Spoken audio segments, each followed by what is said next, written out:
I've been having trouble with the internet tonight, so it may lag, it may drag, it may go out. I don't know.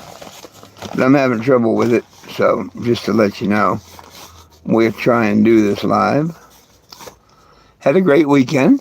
I was just going to sit on the side of the road down by the bridge, but I love this little town I'm in, and they had their first open air market of the year, and I went ahead and sat there yesterday and today.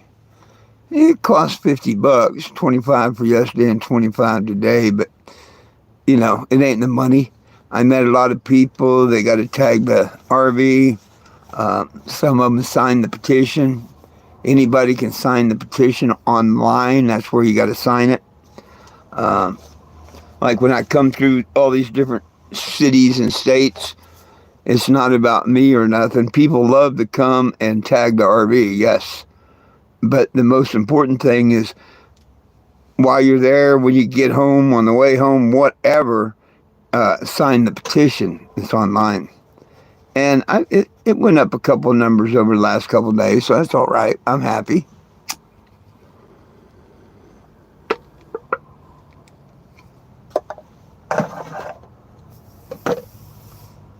I'd be happy. That's the RV, of course. Before I painted it. Now it's got a new paint job. That's why.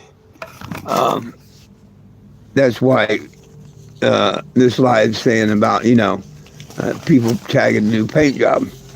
Because I repainted it while I was getting eye surgery. There you go. That's what it looked like. This was back in 2020. Man, I got clean lens. Hang on a minute.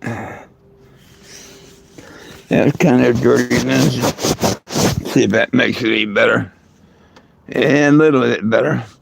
I keep this newspaper out because my name was changed in 2019. This is 2020. And it was the first newspaper to print my legal name. 420 Jim. So I kind of like that newspaper. That's also where Neil Armstrong grew up. Hey, hello, my friend. Hey, Jane Doe. Hey. Glad you joined in. Man, I had fun. Look at all these signatures. I wished I had this many on the petition, And, of course, people tell me they're going to sign it, but, that don't make it so.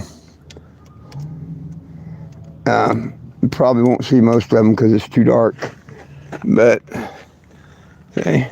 The new paint job's getting signatures. The BCC, Black Canyon, Arizona. An autistic gentleman did that tag. That was cool. But not bad. Not bad for the little community and yesterday and today. And it was only 10 to 3. So you're talking 5 hours yesterday and 5 hours today.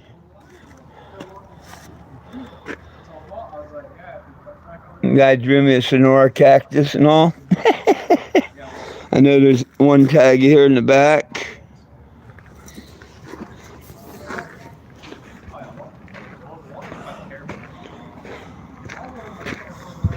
Hi, you love it. Thank you. Thank you. I'll be going from Arizona here. Let's say Phoenix. Because I am going down to Phoenix probably next weekend. But I'm not leaving next weekend. All these tags. This is all tags yesterday and today.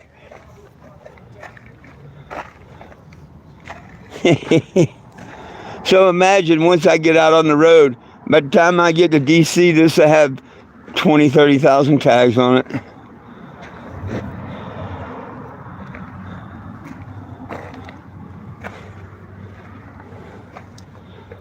My favorites are where the kids, like that one. Little kid did that one.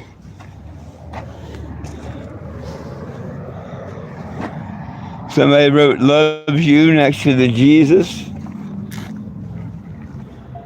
This is what it's all about. You can sign the petition there. or you go to my website, 420gym.com. No one belongs in prison for weed. 420jim.com. Got a God bless you there. Yeah. Quite a bit of tags. More than I thought. More than I remember handing out markers, that's for sure. Hey, Mr. Will, how you doing? Yes, sir. Yes, sir. I'm going to say I'm pushing between 75 and 100 tags right now. I'm happy with that. I'm happy with that. Everybody loved it. She do look kind of pretty though, don't she? Woo. I'm proud of it and myself.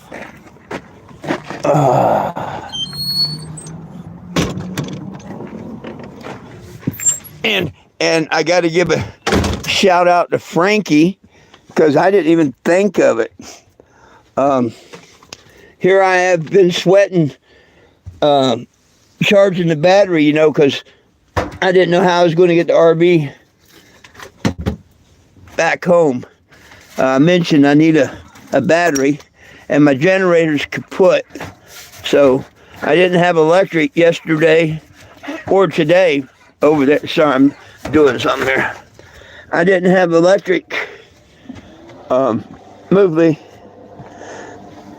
I didn't have electric over there. So, yesterday, a guy jumped it off for me. Because I had to move it. When I first parked there, they told me I was fine. Then I had to move it, and then I had to start it and come home. It's got a bad cell. But as soon as you jump it, it fires off. So yesterday, no problem. And I figured today, I'd probably be able to, because it charged up here.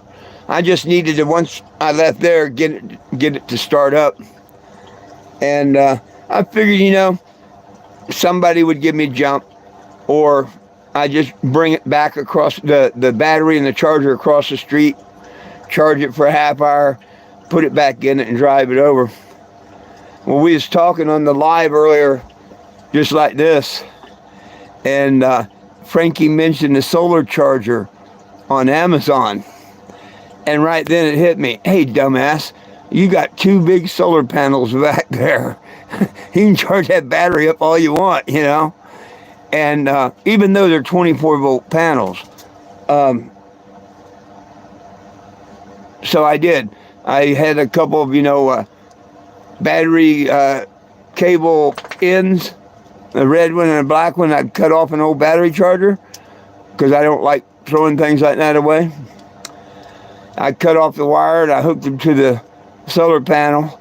And in the shade, it was putting out a perfect 12 volt. And it put out 17 volt when I put it more towards the sun. And heck, 10 minutes that battery was, when I unhooked it, that battery spun her over like it was just like a new one. So I can't believe it. I was so worried. Didn't even think about the solar panel until Frankie said something. So now I've got me a emergency jump box, basically. If I have sun for 10 minutes, that'll charge the battery up to start.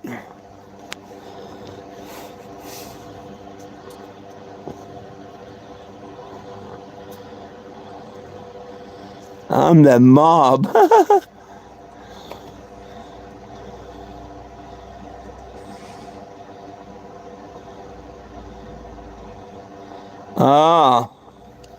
Oh, there you go. Yeah. Well, this is a year over expiration on the battery too. Yeah, it was supposed to expire last year, and it's a Walmart never start. So when they go, they go.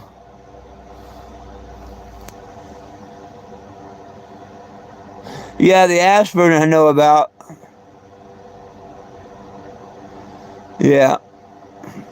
The aspirin I know about, but I also know this battery, You know, according to them themselves, its life's a year overdue, and that's part of the grand I need to get on the road. It's probably going to be one of the, well, the first thing I need to buy is, you know, of course, a battery now, but the oil, the antifreeze, the plugs, the wires, all that's got to be next, because she needs a tune-up.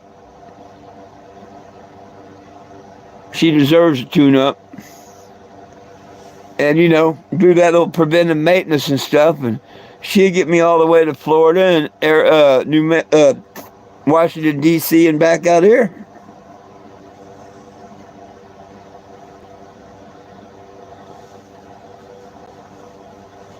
Hopefully.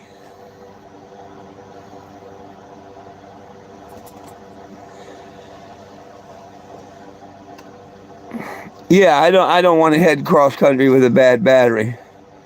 Not when I know, you know, I get them from Walmart. They're like 89 bucks, 79, 89 bucks. Matter of fact, Frankie sent me the price of one, and it's like 89 bucks. They're still the same range of, you know, thank God that batteries haven't went up that much for cars.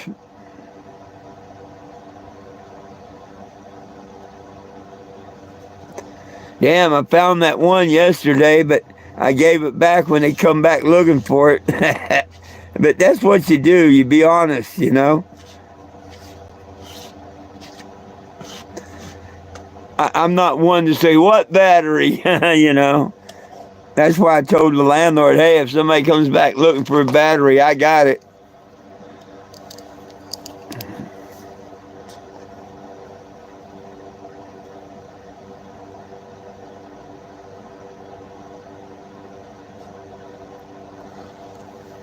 Oh, there was a battery sitting out here yesterday when I got home. Not at the dumpster, but kind of close to the dumpster. But I thought somebody might have was putting something in or out of a vehicle and drove off from it. Or it was just a bad battery and someone was dumb and left it there for the dumpster. Because right now a core is 20 bucks. Either way, it was going to disappear. That I knew. And if somebody didn't care and drove off and was throwing it away, I'd keep it to put tomorrow or whatever for trade in for a battery. I always like to have an extra one, you know, for a core. And I brought it up. I went by my landlord's because she was cleaning the car out. And I asked her if she knew anything about it. And she said, no, you know, if there's a battery sitting out there, take it. You know, it's got to be, you know, junk or something. And I told her, yeah, I'll take it over to my place. You know, if somebody's yelling to remind us of battery, I got it. And she's like, yeah, no problem. And a couple hours later, the guy that just moved in comes knocking on my door. And I said, yeah, here you go, bud. But I checked it. It was a good battery.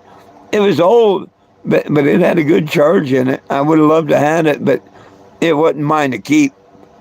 Only if somebody didn't come back, you know what I mean? But sure enough, had I not picked it up, somebody would have took it, and he would have, you know, not got it back. So everything worked out good for him, me, everything. Just like, hang on.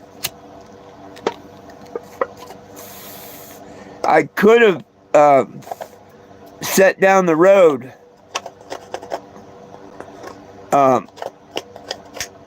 just off to the side. There's a dirt lot down here, and a lot of people will bring a trailer or a car or whatever and sit in that lot a couple days at a time trying to sell it and stuff. And that's where I was going to set in the beginning. One of the cashiers at Ron's Market told me about it, you know, that's where people do.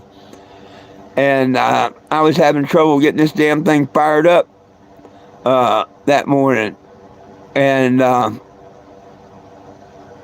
went out and was going to walk down and check the spot out first.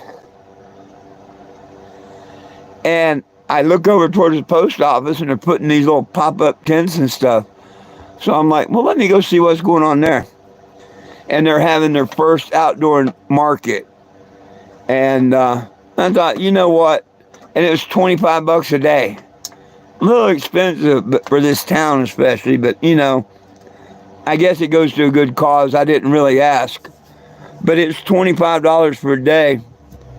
And I knew yesterday would be a better day than today, because Sunday, you know, it was only 10 to 3.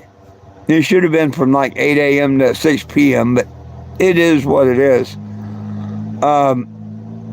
But I didn't really mind spending the $50 because I made it back. I got rid of 3 T-shirts, $20 donation each, and one guy threw a $5 bill in the jar. Him and his kids tagged it, and he threw a $5 bill in. So, spent 50, made 65. And I got a lot of people. Well, you've seen there's between 75 and 100 tags on there, and not everybody tagged the RV. You know what I mean? So it was pretty all right. It was all right. I would have loved to got rid of 10 T-shirts. You know, that's what I had, but I did get rid of 3. So, and that's what helped. Otherwise, I would have been out $50. I did make 80 in donations on the 1,000 I've been trying to raise to get going. So that's my battery money. So I'm slowly trying to build it up and get there. That generator's a hard one.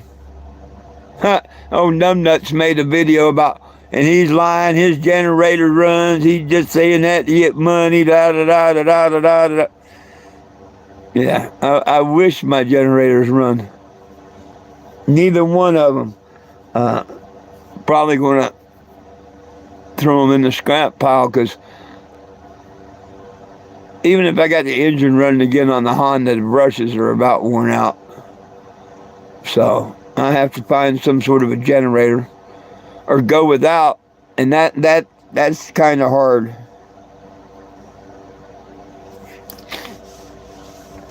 It's doable. Everything on 12 volt. You just, I wouldn't have a fridge. I wouldn't have fans, stuff like that. The very first year or 2 out, and the one I brought to Tennessee, the one I brought to Tennessee, I didn't have a generator or nothing back then. I just did on 12 volt, but that had a 12 volt system. This one, it don't. And that one had good batteries.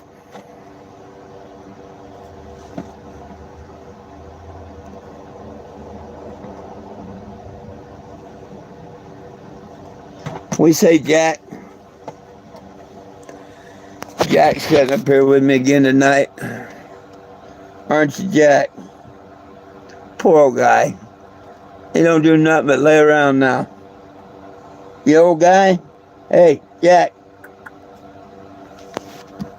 I think his sight's giving him trouble too. Because I'll go to, and he'll kind of like, he just sees the shadow and not my hand. Poor guy. Yeah, poor guy. One Jiggy Poo. Oh, he's a good boy. He's always a good boy. Can I have that paw? Can I get some paw? Did you get a little tail? He don't play that game no more. Poor guy.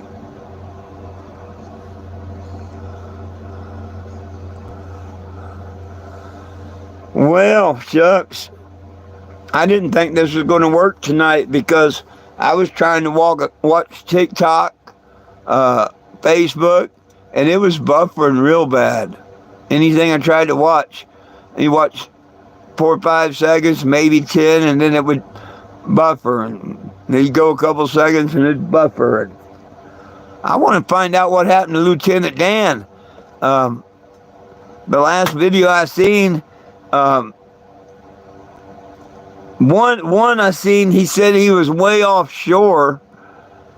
He didn't say why or nothing. This is a short one, but he said he was, he didn't care. He was way offshore. Now he did one recently. The last one I've seen, he's saying thank you. First, he's saying I haven't posted videos for a couple of days because he lost his phone at the dinghy dock. It fell in the water. That's why you always carry them in a Ziploc baggie or something, you know. When you're around the water, you always, you know, going from boat to boat, boat to dock or something, it's real easy. Zip them up in a pocket or put them in a Ziploc baggie, you know, because, man, it's real easy to slip out of your pocket in the water. So he lost his phone, but he also said, and he expressed it a couple times, that he wanted to really thank the sheriff's department down there for helping him out. I guess he may have got close to being sinking or something. Anyhow, they went out and rescued him, I think. So, I don't know, kind of tearing up that boat, you know. He said his propeller on his boat last time was messed up. I bet you 10-1 he never fixed it. That's going to tear up the shaft, the cutlass bearing, and that little diesel engine in it, if he don't. Oh, goodness sakes. But his outboard, he bought a couple of outboards. He had 2 of them, and he probably sold one, being dumb. But he had 2 outboards. And I don't know if he sold one or what, but the one quit running because he was paddling. I told you there, Mr. Will, ain't no way in hell I'd want to be out there on the water with Mr. Lieutenant Dan. That's a good call. That's a good call. I hope him all the blessings in the world. I think he probably got, you know, they've had all these storms coming there like yesterday and all. Yeah. I hope he's in a nice, safe harbor, you know, anchored harbor or something yesterday, today, and whatnot. Because these tornadoes and stuff, you know, that's been going off, they're just as bad as a hurricane if one comes by. Water spout? Oh, yeah, you know. So, I hope he stays safe.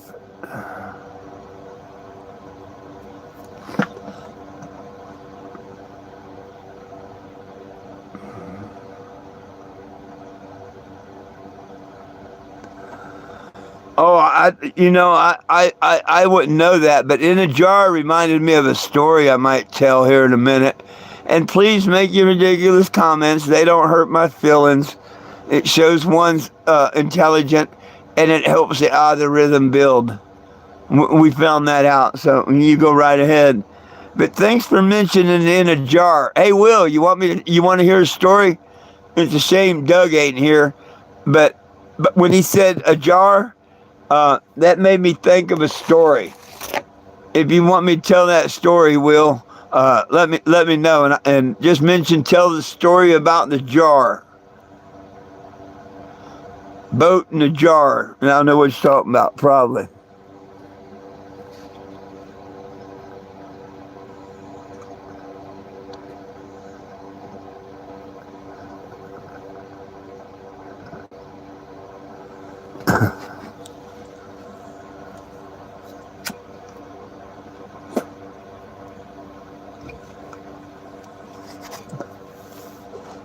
I think it's a story that I never told before because it had nothing to do with the mission.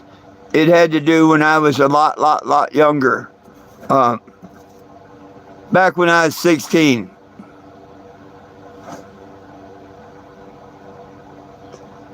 Maybe 17. Just turned 17.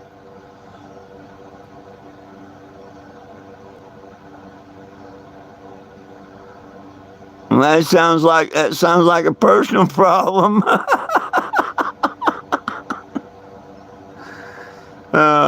Goodness sakes. You know, you sound like all the people I meet that I tell them they just need a little Jesus in their life. That's all you need, my friend. Just a little Jesus in your life. You wouldn't have to worry about litter boxes or nothing. Just put a little Jesus in your life. I'll pray for you.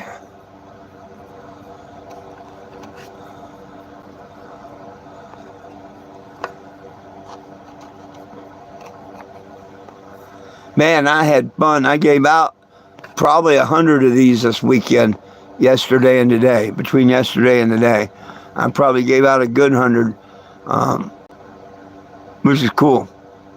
I like giving away, seeing the smiles on the people's faces and stuff. Pretty cool. Pretty cool.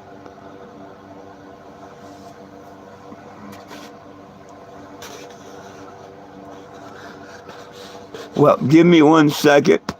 I'm going to grab some soda and then I'll take you outside and show you the outside of the RV. It used to look like this, if you've never seen it, but it's got a new paint job and 100 new tags on it. Approximately. Don't hold me that number unless you're going to come count them.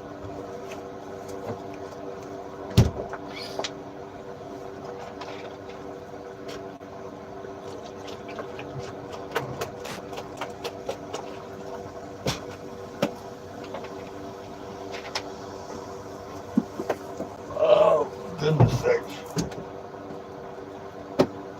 Don't get old, my friends. Don't get old. Once you hit 60, it's downhill. I hate to let you know, but once you hit 60, it's downhill. Well, I told you if you hang around till I got my soda, I'd take you on an outside tour.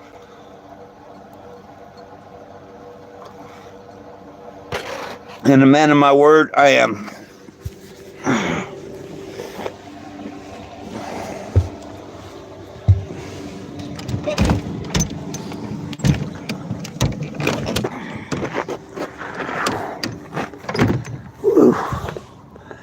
Now I have a petition online that anybody can sign, and you find it at 420-JIM.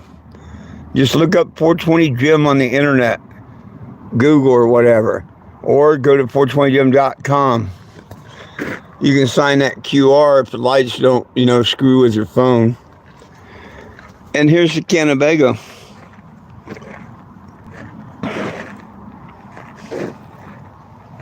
Guaranteed to brighten up all your farts.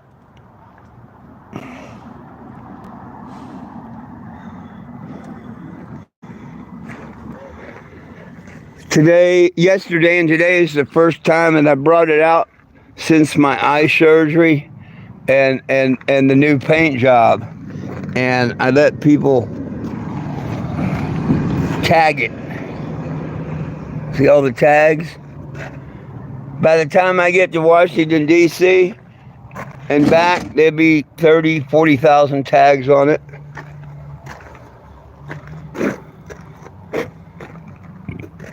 I let people write anything they want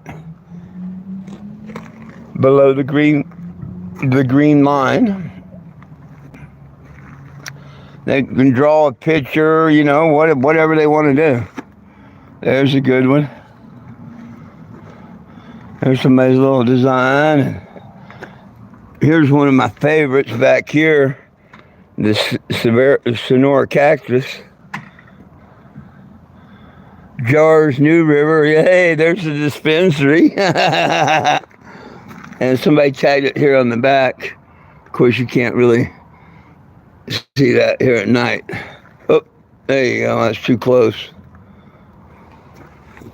But, I was impressed with, I'm in a little bitty small town, 45 miles north of Phoenix, Black Canyon City. It's kind of like Quartzsite without all the drama and stupidiness and people. It's a nice little town.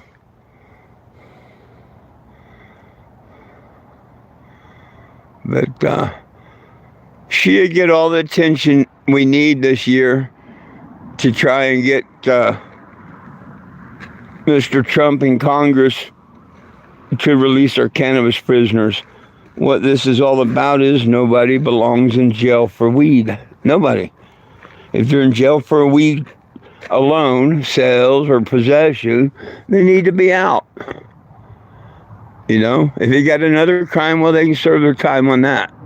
But all weed crimes should be eliminated from everyone's record. You know. Now I understand. Like, say somebody gets caught with a weed crime. A new weed crime, like smoking or something like that, driving. Well, that should be let's just reset the tables on everything. I agree you shouldn't be driving and smoking, so that should be done like alcohol. Driving under the influence, proving all that, and do it that way. Cannabis should be done just like alcohol. We don't need to have open containers. Put your pot and your pipes and your shit in your trunk or in your glove box or store, somewhere out of sight. Go to where you need to go. And then same with alcohol, Alcohol, you just don't have open containers. But people, they want to leave roaches in their ashtrays and have their cars smelling like pot and stuff. And so cops get upset about it, of course.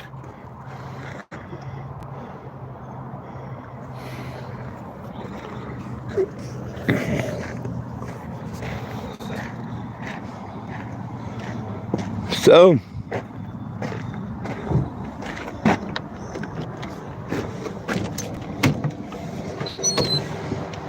oh, goodness.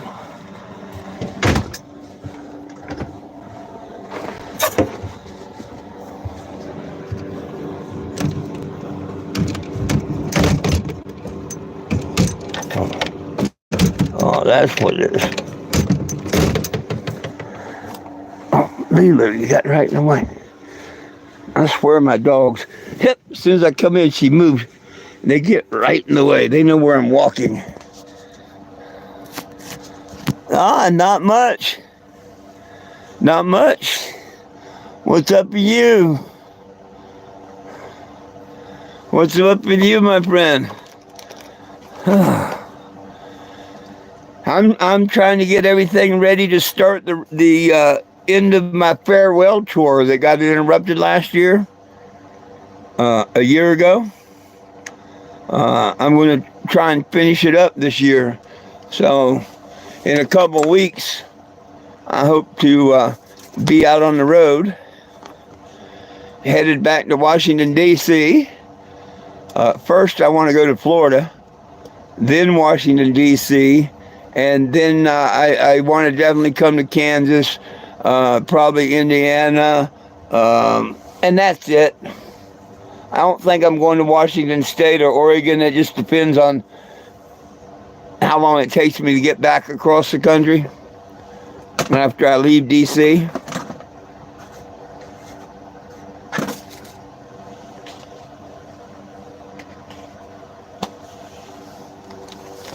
Hey, you're back, Will. I asked a question earlier. You didn't answer it, so I figured you were gone. Now I forget what it was about. Now I forget what it was about.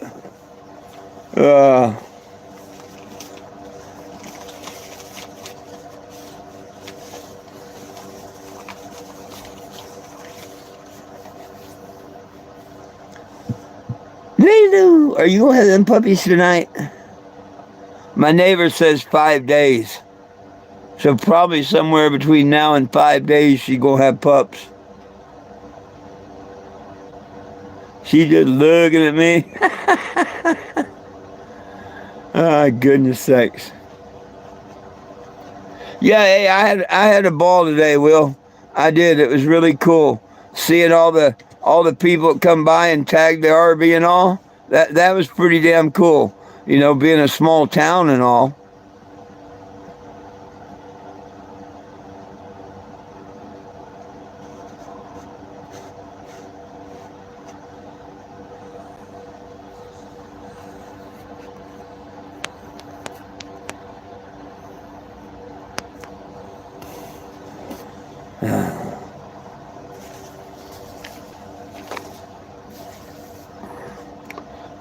I had to find my can there.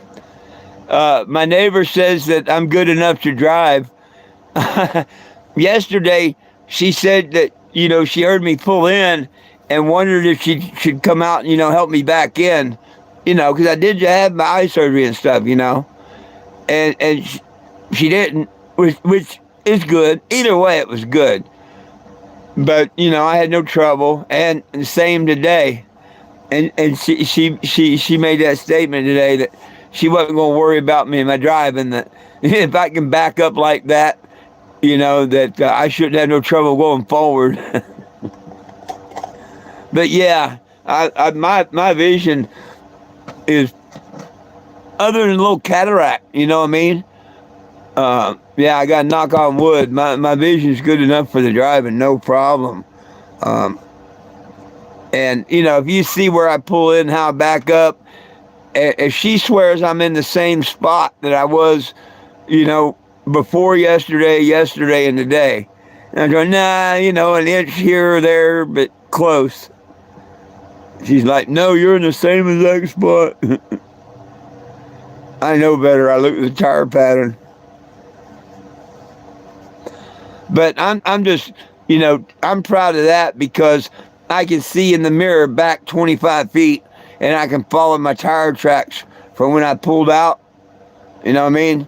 I could just look in my mirror and see my tire tracks and follow them back in the same way as I pulled out. So I'm not going to worry about my vision at all, unless the retina detaches again, and then it just makes it a bitch. But I'd make it back home.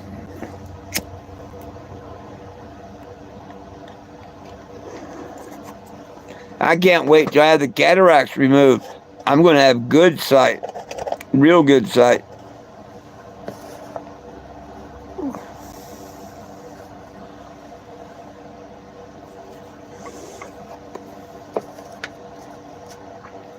Well, nobody with no questions, no comments, no concerns.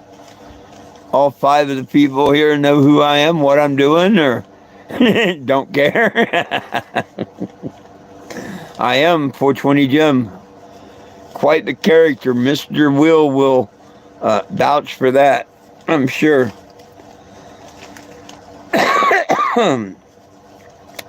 I was in Mr. Will's town there when the very first RV caught fire and burned up.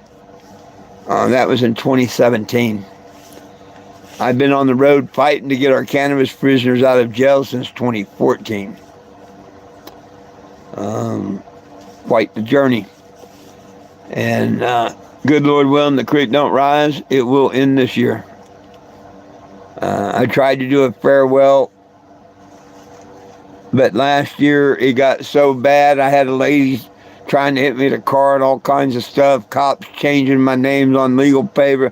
Just everything was like, ah! And then my retina tore in my eye, so I just said, screw it, I'm done. And I went off the road. But now, eye surgery's done. My lady attacker is not going to attack me no more. She found out what made her mad wasn't true. So she's not mad at me no more, thank God. But that's why these people need to be stopped, because this person could have really hurt me or killed me or whatever, not knowing that everything she was mad at me about was a lie. That people told her that just to stir her up, There's people like that in the world out there. You gotta be careful, my friends. You got to be careful.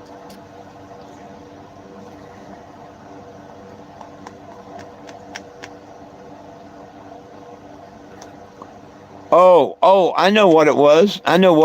Will. If you looked up earlier in the comments that Dr. Idiot was making, he made a comment about a jar, something about a fart, and then a comment after that about a jar. And when he said a jar, I flashed back to an old memory. Nothing to do with the mission, but a story. How y'all always say you want one of my fishing stories or Carney story or something. I hadn't thought about this in many, many years. And we were just talking, I was just talking about how Lieutenant Dan lost his phone jumping from his sailboat or his dinghy onto the dock and this, that, and the other. So when he was being a contributor here with his remarks, he mentioned a jar. And that's when I said, oh man, hey, Will, if you want me to tell you the story about the jar, just say so. And you didn't answer, so that's when I figured you weren't here. So this is how I know when you're here. If you want to hear the story about the jar, just tell me, hey, I want to hear the story about the jar.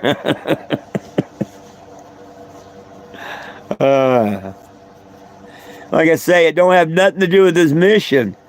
But I just turned 17.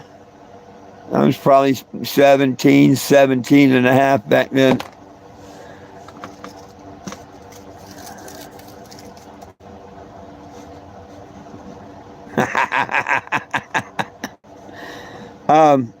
We was in San Diego, and we used to tear up San Diego Bay. Jacob Ellie's fuel dock. It was a single dad. He had a son. He bought his son this little 18-foot boat, with no engine on it. But it was pretty nice and whatnot. And hell, at his age, I would love to have one too. And him and his buddies, me, we just cruise around for hours and hours and hours and shit and whatnot. Every once in a while, the harbor police, will come check us out, see what we're doing and stuff. And this didn't have nothing to do with Jacob Ellie this night, but that's how I learned all of San Diego Bay and everything like that. Because the fishing boats, you just go out of Shelter Island, hook a right, go straight ahead, you pass the Navy base, all that, the 3-mile buoy, and you're in the ocean. But there's a lot more to San Diego Bay and everything, but, I'd always been there. So when we took Jacob Ellie's boat out, we'd go all over the place. And later on, when I bought that sailboat, all over the place. Well, now, this is back when I was 17. And what was it? 2 others. I'm thinking 3, but I think there was only 3 of us total. Me and 2 others. We're out, we're 17, it's back in the day, and how people will steal a car and go joyriding? It was a thing back in the day, most kids, whatever, if you're up to no good, whatever, they take a car and go joyriding, steal a car, basically. Nah, not when you're in San Diego, not when you love boats and the water. You go take a boat for a joyride.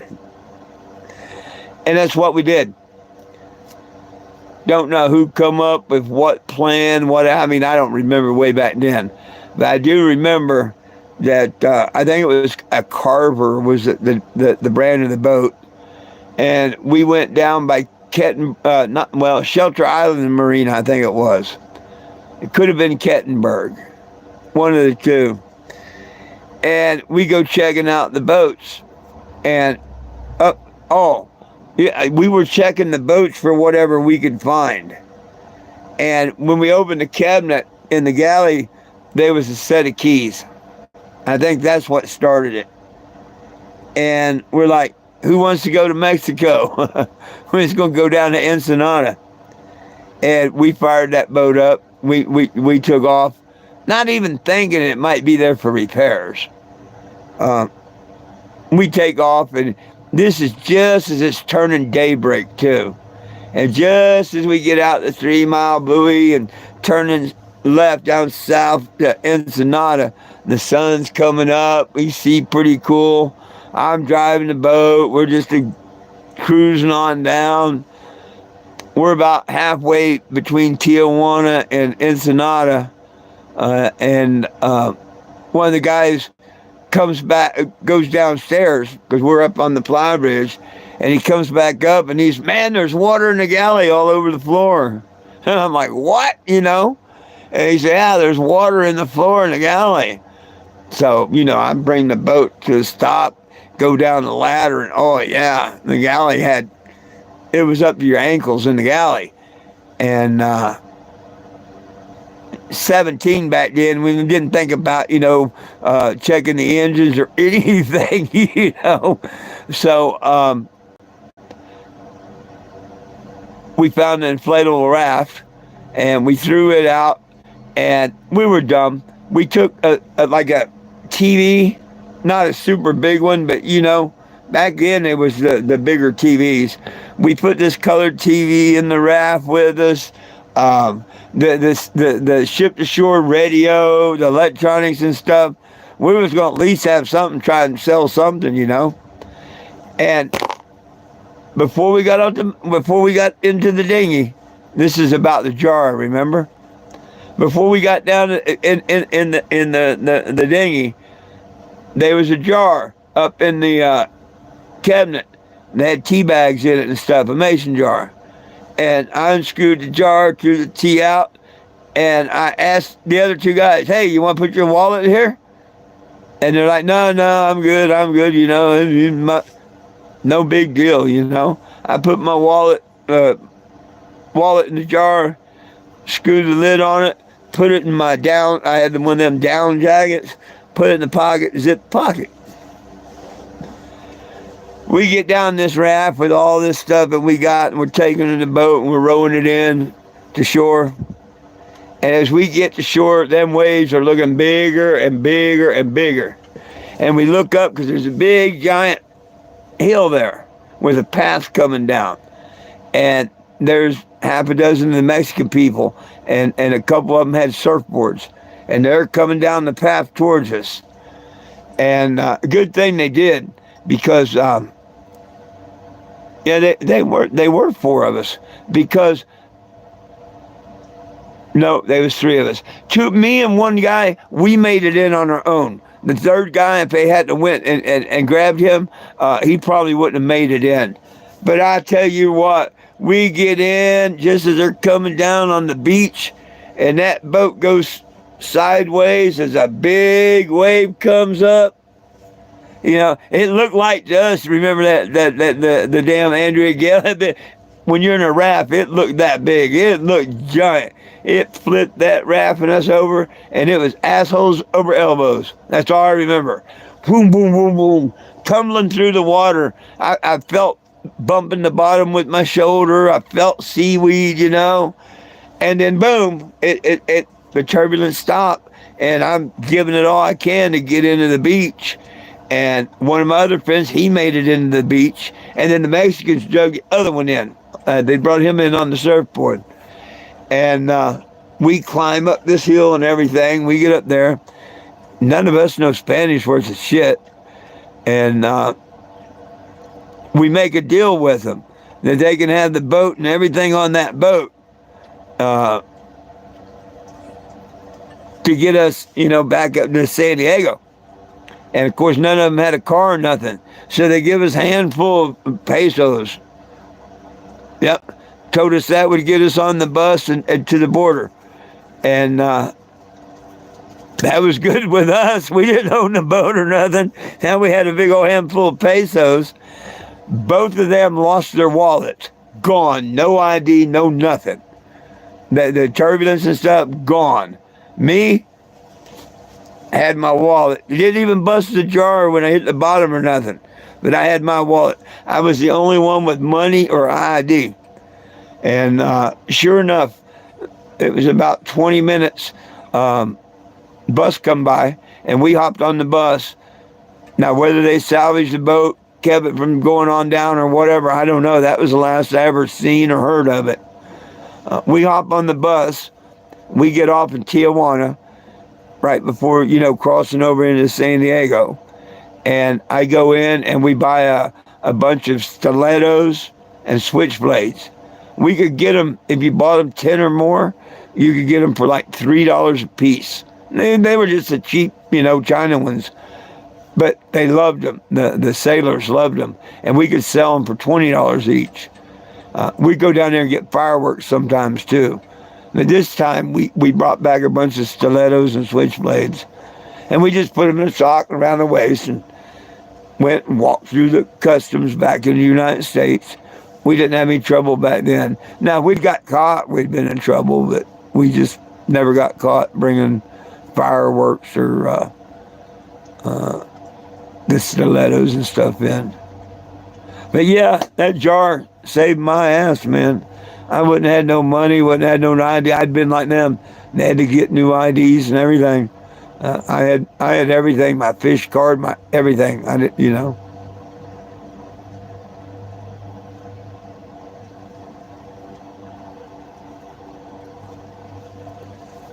It was a fun experience, I'm telling you. But see, that's the difference in me and most people. You know, most kids. I mean, come on, Will. Most your friends, right? They've either been in or know someone that's stolen a car, a joyride, you know, took it without your parents, whatever, you know. There ain't too many people think about doing that with a boat, you know. Hey, let's just go for a joyride. Thank goodness, you know, but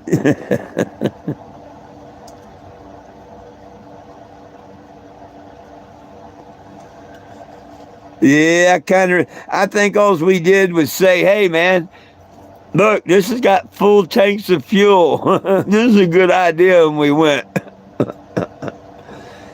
It probably blew a hose or something on the engine, you know. Uh, we just knew it was going down, and we wanted to get off.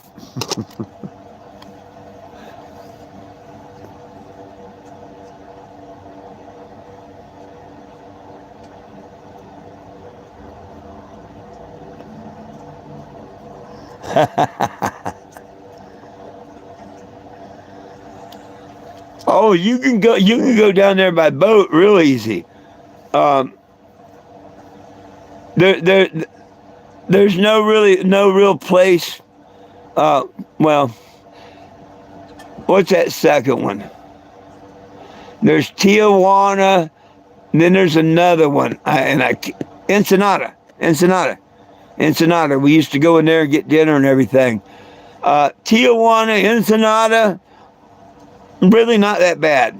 Not that bad at all. So far as getting into town and not being harassed. You know, passports and stuff. If they really want to check, harass you or anything, yeah, you probably should have a passport.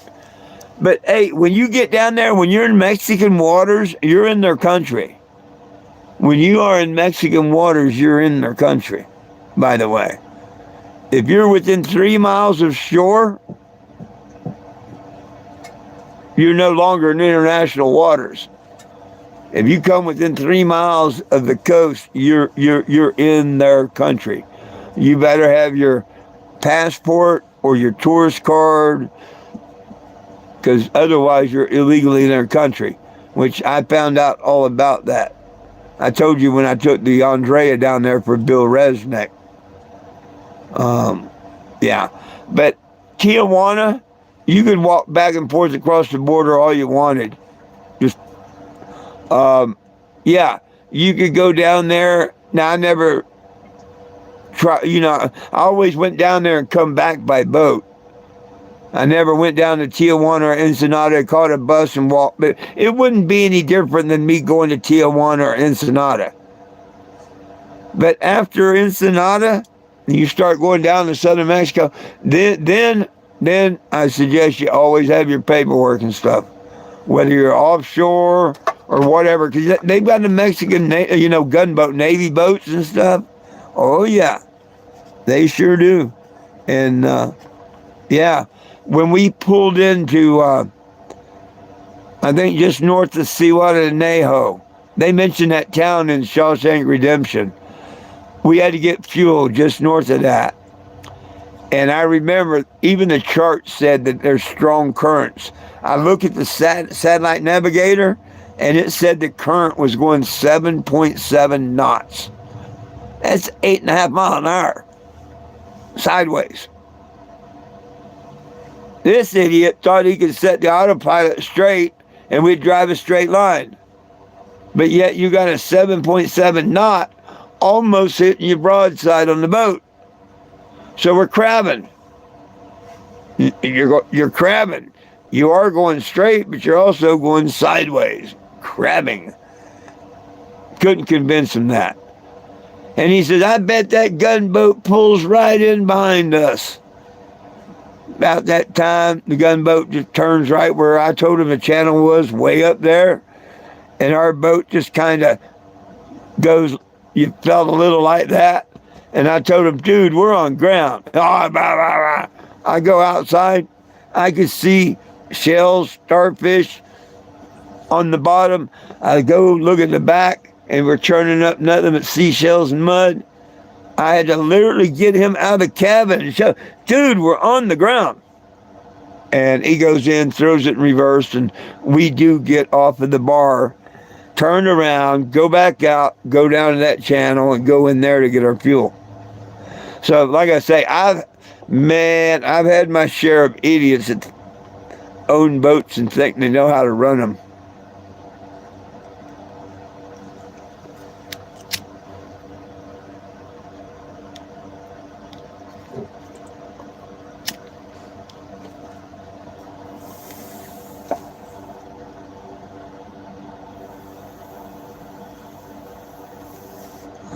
And I was trying to check the depth. And we use a sash weight. Sash weights are pretty heavy. And you know, just a big long rope. And this particular had 150 feet of rope, marked every 10 foot, you know. And you just use it for shallow sounding. And man, I went to toss that out to hit the bottom, and that thing was like this, you know. I'm like, man, that's a current. And yeah, I wanted to kill haul him and his little chihuahua named Max. See, those are things, when you remember a person's name, their dog's name, I mean, I can pretty much remember everything about everything there. That's a trip. It's etched in your memories forever. Oh, goodness sakes. Day 3. Steve. I finally remembered his name. Steve. That was his name, Steve. Me and Steve. Back then, I had shirt pockets. I always had a shirt that had a pocket. Whether it's a t-shirt, dress shirt, whatever. You know, work shirts. I always had them with pockets. And day 3, we were literally trying to go through our pockets to see if there was a crumb of pot whatsoever. We didn't have no pot or nothing. We were already supposed to be in Acapulco. And we had ourselves convinced that we was going to get some Acapulco gold when we got there. That never happened.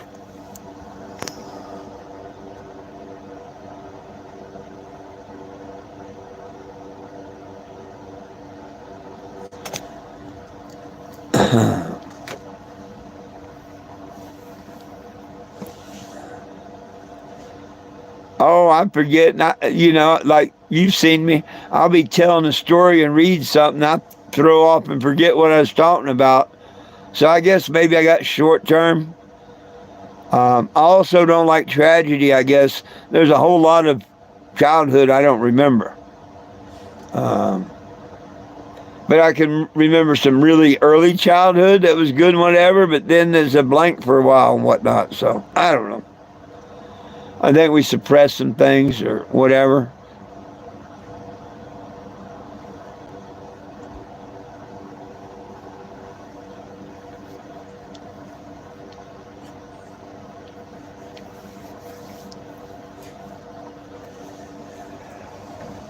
Oh, goodness sakes.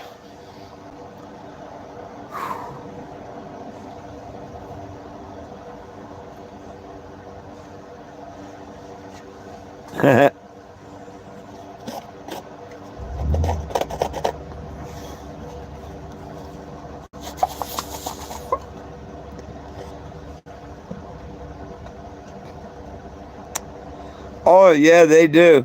I can't believe I messed up the fact that my dad died before my mom did. I thought she died before he did. So I totally screwed up on that memory.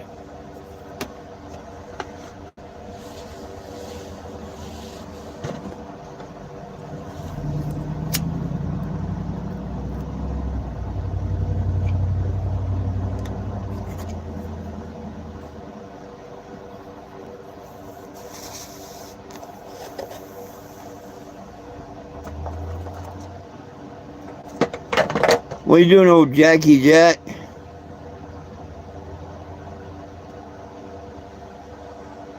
Lulu. Lulu's ready to pop. Look at this dog. Look at his dog. Look at his dog. Her's ready to pop. Her's ready to pop. There's my alarm. Oh, I did that thing. Hang on.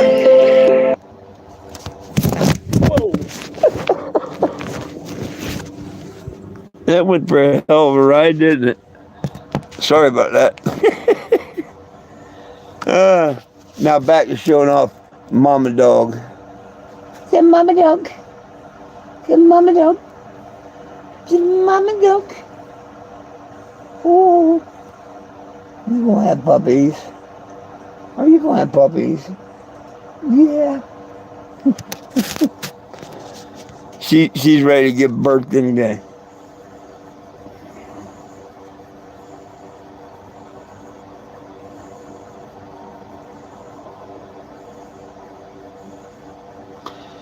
Yeah, pretty much. I mean, you can't just put the Benmar. That's the brand. There's a couple of different brands. This one was a Benmar, and most of the time you can pretty much, but you always got to keep in current, drift, wind, and drift and all when you're doing your charts. Nowadays, you just turn switches and knobs. It's not like back in the day at all. But we didn't have like you have now, like your phone and all that, GPS. We had just gotten away from Loran C, and before that was Loran A. Loran A would put you within a mile of a target. Loran C would put you within like 500 feet of a target. Now we have GPS that puts you within centimeters of a target. Before that was sat-nav. And the only thing about satellite navigation was you had to wait for the satellite to come over the horizon, which in the circle, to be able to bounce off of it and get a reading to the machine, because it had to update. And that's why the very first night I decided I really had to keep my eye on this guy.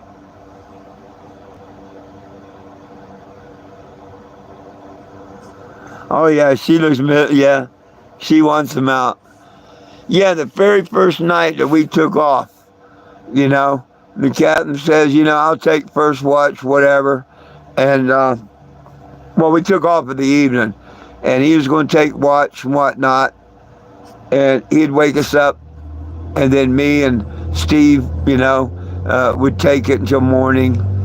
And, or no. Me and Steve had the first watch, and we woke him up. And then he was supposed to wake us up in the morning. Because we were, anyhow, here's the way it was. We were going down swell the whole way. When you come out, you have a swell out there on that side of the ocean. Not waves, but a swell, a natural swell. And it's downhill. And all the times I've been out on the, fishing and whatnot, coming back home, you're coming up the swell, and going back down south, you're going down the swell. Unless you're in a real bad storm, it changed the angle. But anyhow, we'd been running. That's what it was. We left in the afternoon. Me and him, he went, okay. Me and Steve had to watch for a few hours. Then he had to watch. Then he turned it over to us. And he's so proud of this sat nav thing. And what that is, you set waypoints. And between San Diego and Acapulco, he set 5 different waypoints. Let's say it's 500 miles. I don't remember the mileage or anything. But say it's 500 miles. Every 100 miles, he set what is called a waypoint. Okay? And that's very important. Because when we leave the harbor, it's going to tell us our way to that first waypoint. Whether we drift sideways or whatever. That computer is going to tell you how to get to that waypoint, what degree on the compass to drive. You see what I'm saying? Once you get to that waypoint, it's going to give you the bearing to the second waypoint, which if it's in a straight line, you know, but that's its game. Take you to waypoint to waypoint to waypoint. Okay? Now, if you happen to pass that first waypoint, it's going to tell you to go the other way to get back to it. If a satellite hadn't come up on the horizon. I hope you follow what I'm saying. Because this is what told me he really shouldn't be using a boat or whatnot. I knew more about this sat nav than he did.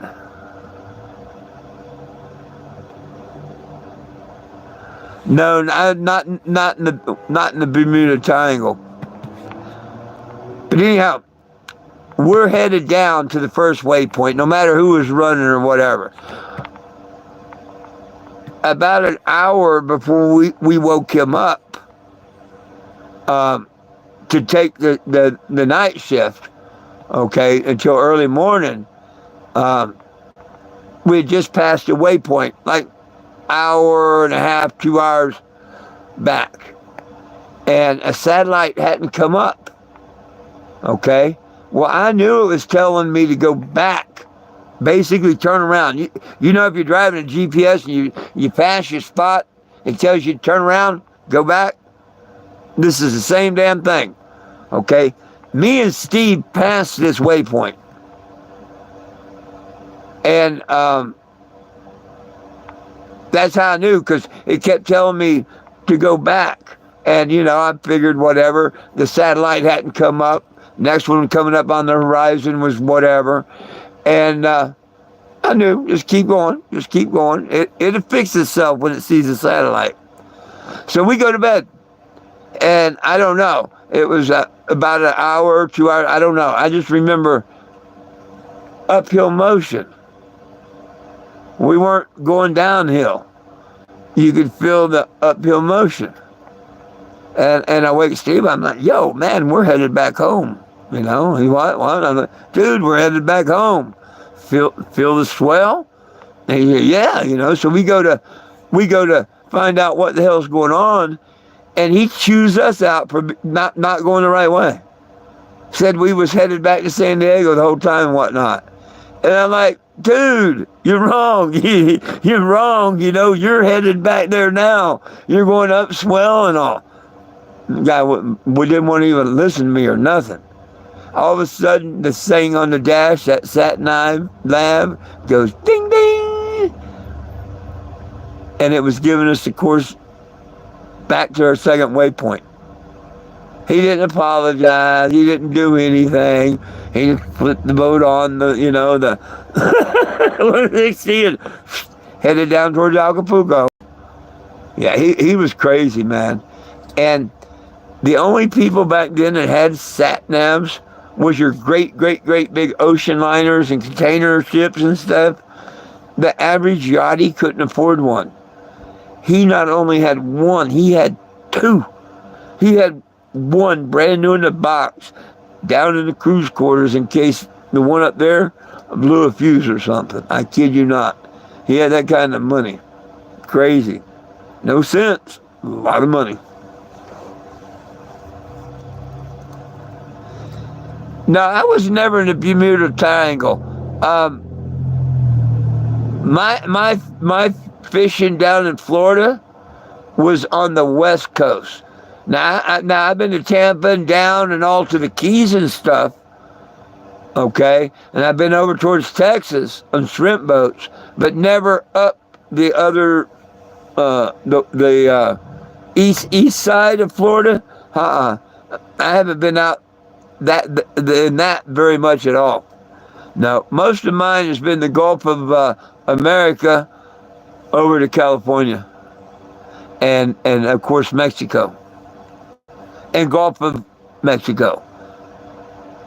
Why can't we have Gulf of America here and Gulf of Mexico there, and everybody be happy? Same damn body of water. Gulf of America.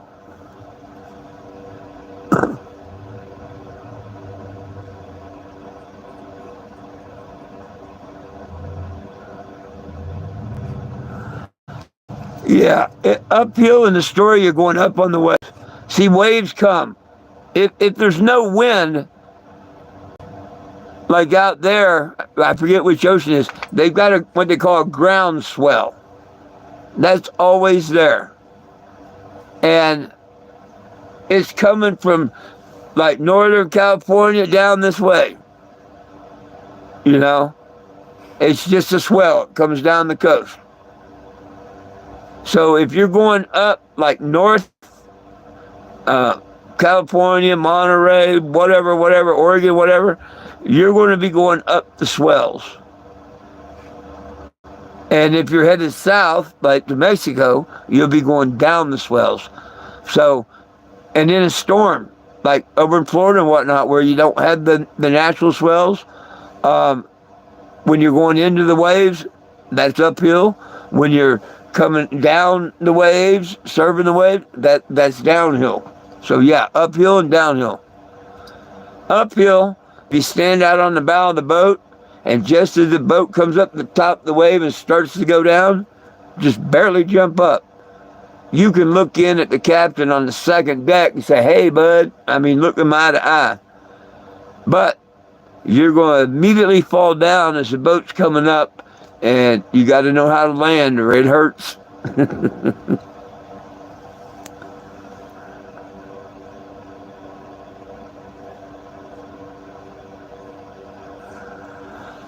Yeah. Yeah, you got uphills when you're going up and over the waves, and then downhills when you're coming down, and where you never, ever, ever, ever want to be is in the trough. That's when the waves are coming this way, and you try and go in the trough, sideways to the waves. Boats, they get out in a storm, small ones, big ones, whatever, lose their engine and not, be able to anchor and point in the wind. That's why you ever notice in a boat, when you throw out your anchor, it always holds you in the wind, where you go up and over the waves, uphill.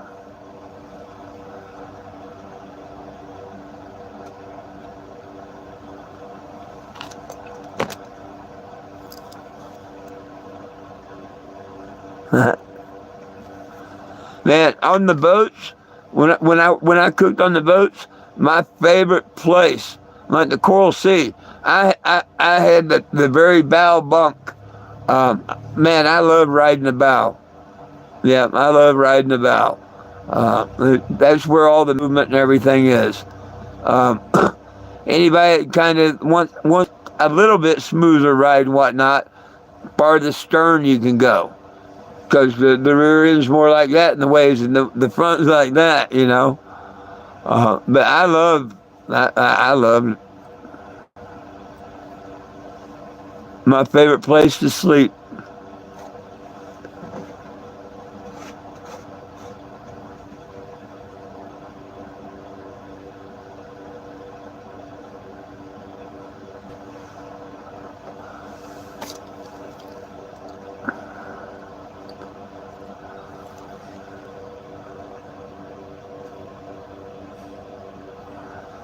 Oh yeah, if a boat gets sideways to a wave and the wave's big enough and the boat's stability's off in any way, shape, or form, yeah, it can roll it right on over. And unless it's one that's made to self-right, yeah, it ain't coming back up.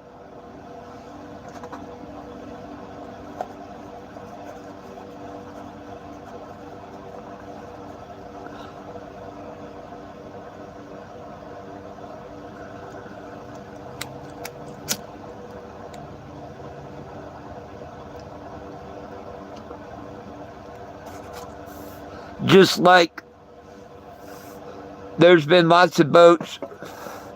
Well, I mean, not super lots, but there's hundreds of boats that sink because their bin boards break. Now, nowadays, not as many as back then, but on all these boats, catching tuna, squid, whatever it is, you have your big ice holes down there, or your freezer hole, whatever it is, and you have these bin boards that go in there, and you make like a cubicle, and you put your ice and fish in there and everything. Normally, mostly this happens on ice boats, but even on a freezer boat, if the bin boards break, and then fish can go from one side to the other, like if you get in a trough and you go to rock real hard, well, before you can come back, if them bin boards break, where all that fish is on this side, happen to come to this side, oh, it'll continue to roll you right over. They've had a couple of bait boats when I was in San Diego. They get out there and they get one hell of a lot of bait, live bait, because they go through tons of it with the fishermen. And the bin boards that hold all this bait back be rotten or something and break. Oh, yeah. As soon as it rushes over them bin boards towards the other side, the boat just rolls right on over.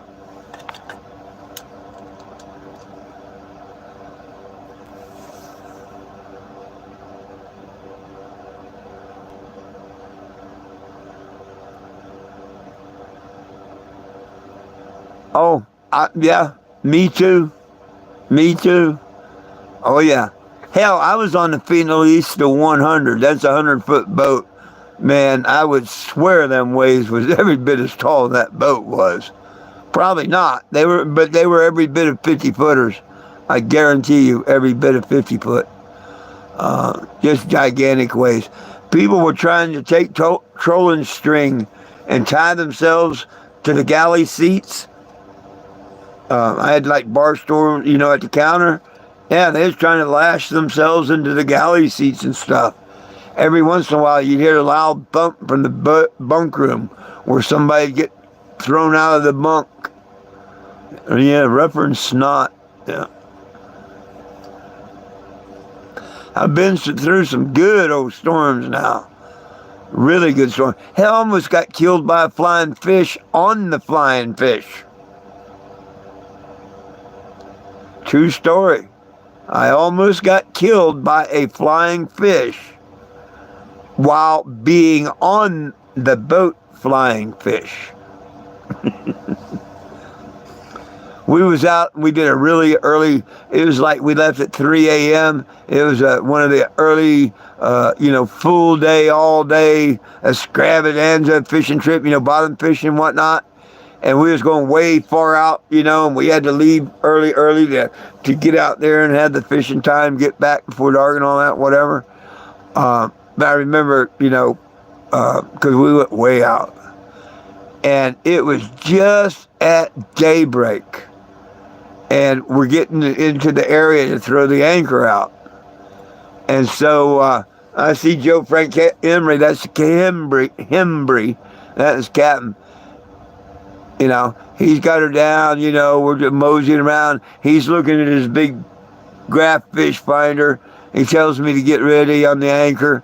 So I go up there and I get ready to toss the anchor out, whenever he tells me to toss it out. And just as I come out of that cabin door to go up to that anchor, and we're still going, a couple of knots ahead, but we just maybe 3 knots ahead, where he's getting ready to anchor down, and this flying fish comes out of the water and just whizzes by my head and literally cracks the windshield, the tempered glass of the just a little crack of the main windshield. And there's 3 windshields, this old crew boat. The middle windshield, it cracked that just a little bit. I grabbed that sucker, it had wings that long, looked like a big sardine with wings. And I was showing it around, look, this damn thing almost killed me. And then we anchored and fished, and it was all over. I showed the passengers and threw it back in the water, off it went. But the name of the boat was the Flying Fish, and it was out there out of Sarasota, Florida, at Marina Jacks.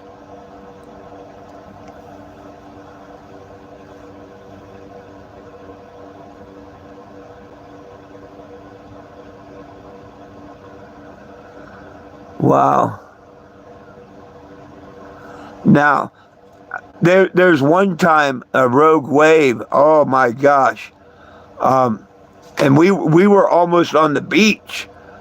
Okay, we were literally like a half mile off the beach.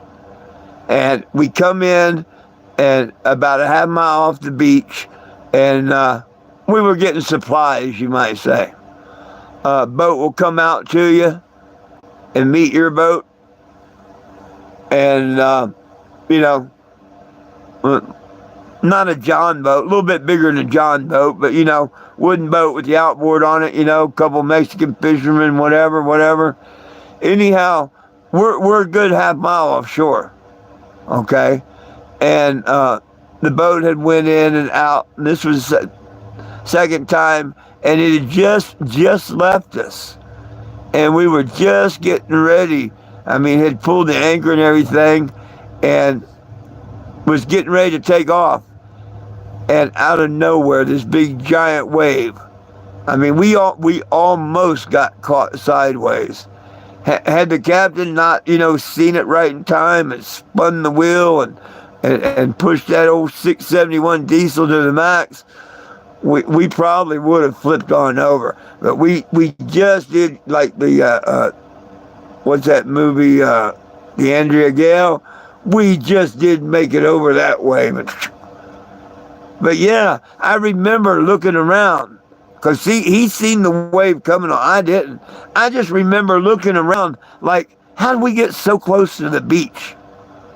Because we were literally a half mile from that beach.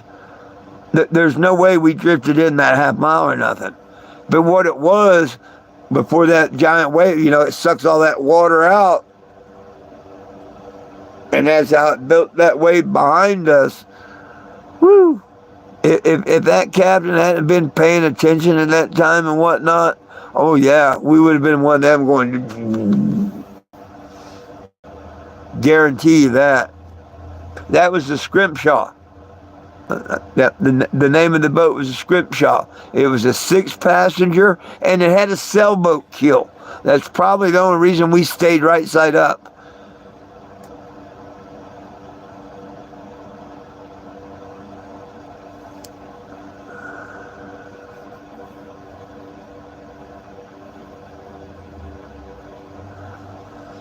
Oh, there's a lot of money in boats and stuff, But when I went back out there after raising my daughter, having her for the year, the tuna, everything was gone. The captains were gone, the boats were gone, the tuna were gone. It just wasn't the same or nothing. But I'd like to come back 20 years younger and grow up out there. Yep. But then we'd probably be in the middle of a war or something, so.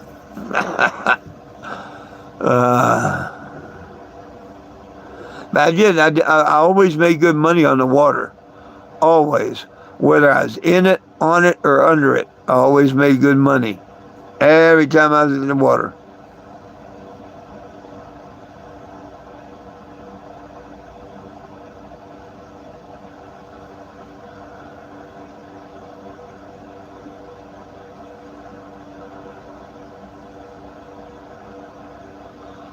Huh. Hey, knock on wood, and I probably shouldn't even say it and just hope that it happens. But there was a guy here yesterday that had a set of stuff, and he wanted $150 for everything in the set.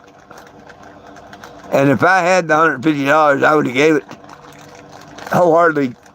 Said yes, here you go. Not even ask him if he'd take 145. I would have probably said, "You want me to pay tax?" It was that good of a deal. I even offered him a trade on something, and he had a couple of them, so he didn't want to trade. But I told him if he's got it the first, because he's here in town, and I'm going to take $150 out of my check and invest it. Because A, if need be, I can sell it for twice as much. Or B, I can use it when I get off the road next year, probably. Or not next year, this year. Guess what I can get a complete set of for $150 there, Mr. Will?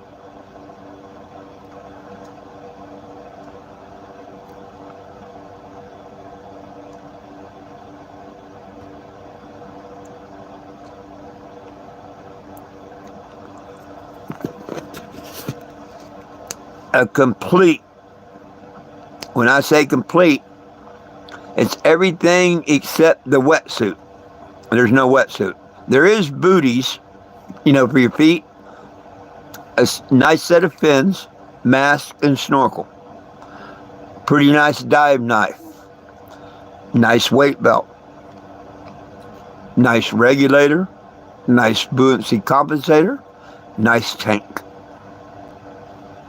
It's all ready to go. The guy bought it, got certified, bought it, went diving a couple of times, been in his garage since. Yeah. The tank, all that has to be done is, because it hasn't been inspected since '89, but that ain't nothing. You take it to the dive shop, $20, whatever it is, and they hydro test it, look in it, pressure, which that's a good thing to do anyway. So you go get it tested and they stamp it, and I forget how many years it's good for.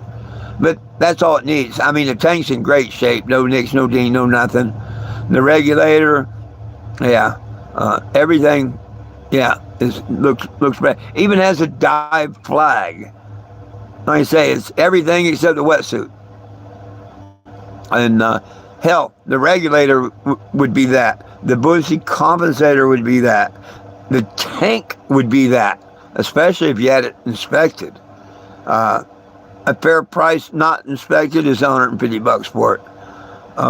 Then the weight belt, the nut, yeah. I see $500 there, easy, used.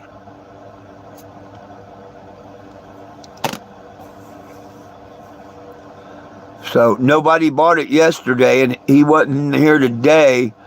So unless they find somewhere to set up next weekend, or I don't even know if they set up or whatever. No, I haven't got it yet, Will. I gave him my phone number and told him, if you still got it on the first, go ahead and sell if you can. But I guarantee you, if you call me on the first, we go right over here to the grocery store and I'll hand you the money. And he knows, he's the one that gave me the jump when I needed a jump to move my vehicle, and then he gave me a jump to come home. Pretty nice fella here in town. They come here for the winter, and they're getting ready to leave at the end of April.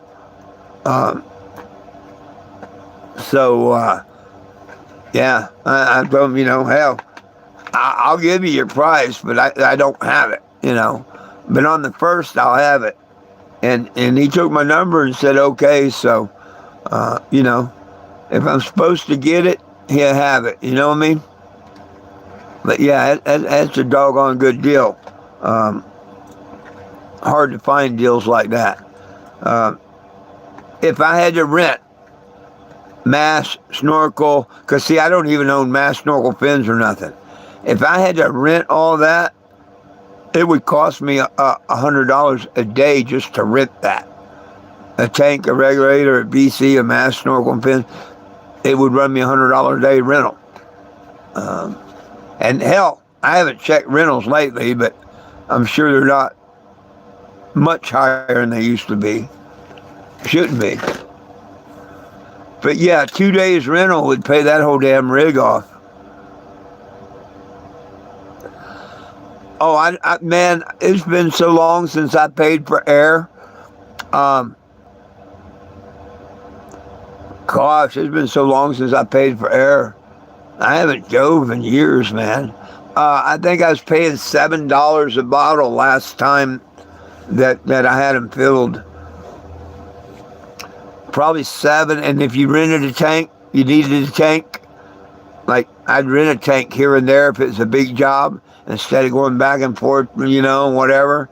Yeah, I think it was 21, so, with, tanks, so. I'm not sure on the prices. Hell, down in Key West, I had a friend that had a compressor, a Honda compressor, that filled dive tanks. And he'd let me come and fill my tanks. That was pretty cool. Guess who regulates diving? Guess who regulates diving? Who takes care of the diving? Anything to do with scuba diving.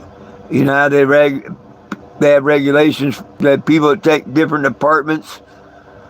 What department of the government do you think regulate scuba diving? Because like, you got to have a card. You got to be certified to buy the air or to rent gear. You can't even buy air unless you prove with your certification. Guess who regulates all that? I was shocked personally when I found out.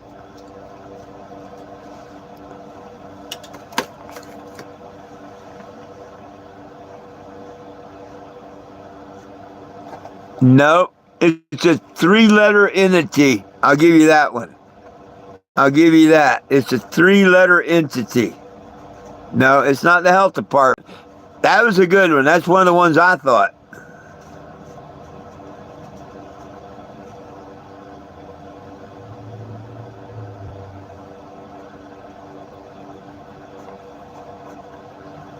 Now, here's what you do, Will.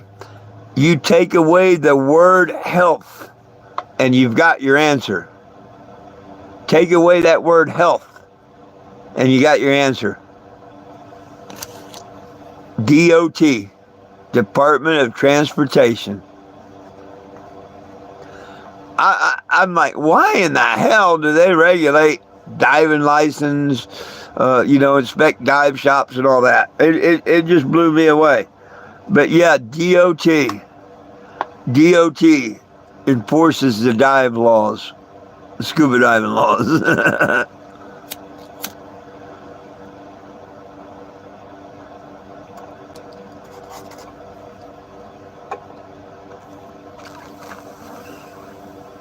I bet you didn't know that, huh? Hell, I was a diver for 20 years before I found out. I knew it was regulated and all, but I never needed to find out why. But, yeah. But hell, my brother did the same thing.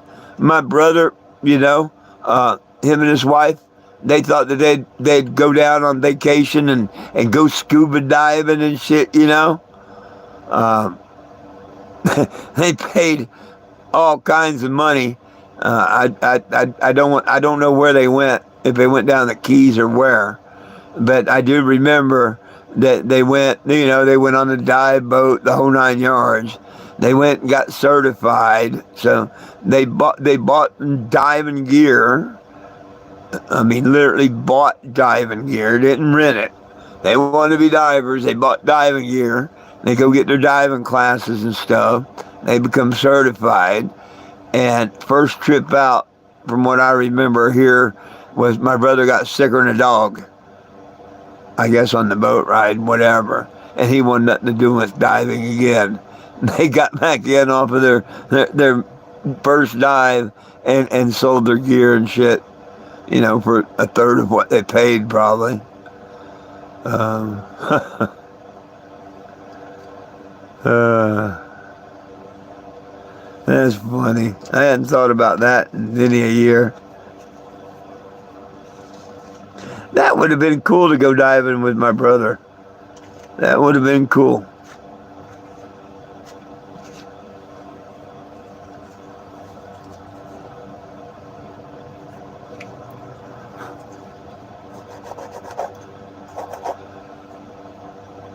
I tell you what's really cool there, Mr. Will, is it's like jumping off a planet. You know, it's like going to a different world. When you strap on your air and you go down and you turn off the world, all the noise pollution, everything. The only thing you really hear is your bubbles or maybe your screams if some shark or something comes in near you. But it's really, really, really, to me, it's like going into another world. That's how I look at it. It's cool. It's cool.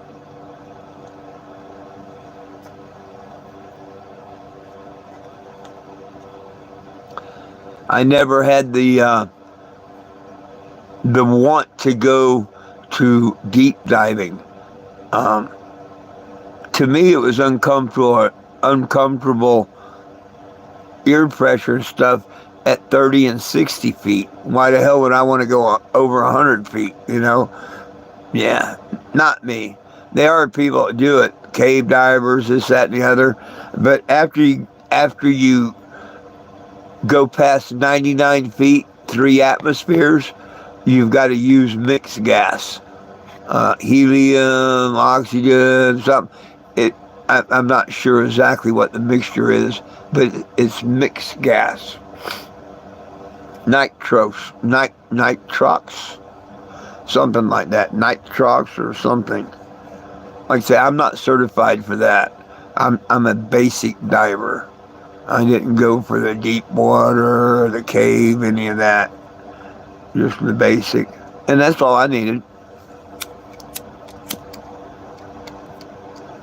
And I prefer all my dives to be 40 foot or less. After one atmosphere, after 33 feet, it starts getting a little, I don't like it on my ears. Even if you roll your head and clear your ears and stuff, you still feel the pressure. I'd feel it all over my body, and you'd have to put on more weight and all that. So, yeah.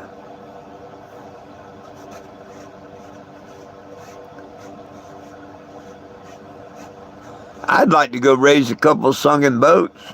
I mean, I ain't hoping for none to sink or like that. Of course, I'm not nowhere near no water or anything, but, if I was living out here on one of these big lakes or near one of these big lakes, or I moved down near the water and a big storm come in and a bunch of boats sank, oh, hell yeah. I'd go out there. If somebody gave me one, I'd salvage it in a heartbeat. I like raising sunken boats. That's fun. It's fun. If I could come back and do that, I'd feel like I wasn't working at all. That to me, that'd be a fun career. Just doing that. There's a family down in Key West. I forget their name. I knew them and all. They had the towing company down there. They towed my van. And the guy let me have it back. It wasn't supposed to be towed, and it wasn't his fault. But after talking with him, because I driving tow truck and this, that, and the other, he let me have it back without paying. And that was so cool. But they went and raised sunken boats and stuff and cleaned up a lot of the Key West. There's some... They had a little mini-series, maybe even a reality series about them. I forget their names, but that was, after I had left. But they had a big, giant tow truck, the Gorilla or something like that. But It's the only tow company in Key West for many, many years. I'm sure the owner, he's probably passed away by now. He was getting pretty old. But, yeah, killer.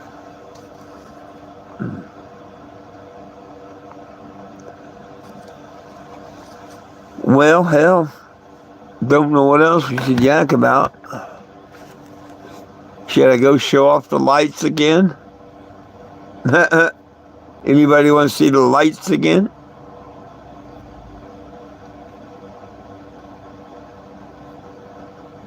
Probably be the last time I show them.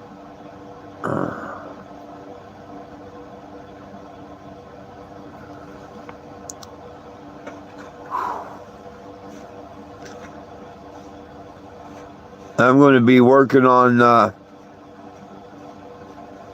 finding out. I'm going to start mapping out my route this week, Will. Oh, and by the way, folks, I'm going to be changing this. I'm not going to be doing the 8 o'clock in the morning. I may or may not tomorrow, but I want to change them to noon.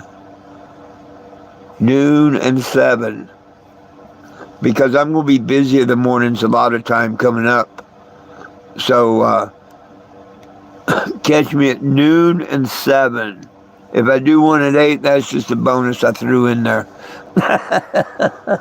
I was bored, didn't have nothing to do. The vehicle wouldn't start, whatever.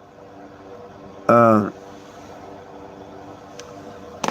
think we'd do that.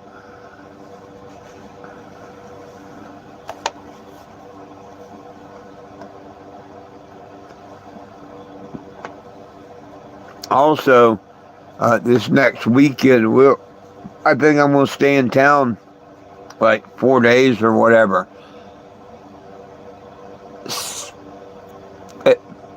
Friday, Saturday, Sunday, and Monday. Or Monday and Tuesday I go to the eye doctor, and then I'll come home and park. Maybe. It depends if I get a ride or not. I got to find out if my ride access was canceled or whatever. My daughter's supposed to check on that. But if I don't have, if I'm not entitled to ride access or whatever it is, which I wouldn't know why, could be because I won't answer health questions on the computer. But we'll get things straightened out. I may just stay in town that extra day and then just cruise by the eye doctors in this. They seen it before when I first come to town. They seen it when it wasn't done. It was painted white, and it might have had the red,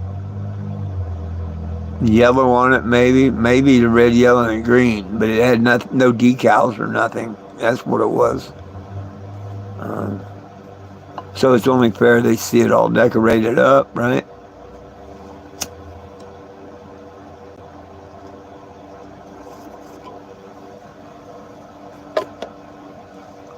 Well, I wonder where everybody else is tonight, Mr. Will. Oh. Whew.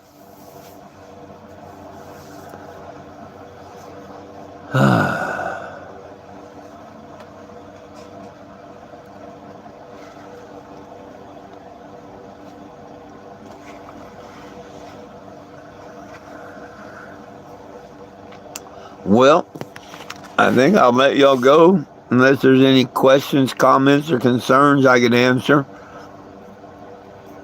I was happy that I gave out at least 100 of the little figurines, and probably between the 2 days, 100 people tagged the RV. 75 to 100, probably more like 75. I don't know. There's a bunch. I thought that was pretty cool. A lot of fun. Anybody like to check me out on Facebook? Look up 420 Jim, FOURTWENTYJIM. I do make posts there, here and there. I'm going to start doing a live here at noon and 7 p.m. Mountain Standard Time. So please catch me here. So, till tomorrow at noon, it's peace, love, and cannabis for all. One team, one dream, united we stand, and if we try, we can all get along. My dogs Jack and Lulu love you, I love you, and Jesus loves you. Have a wonderful evening. Hope to see you tomorrow.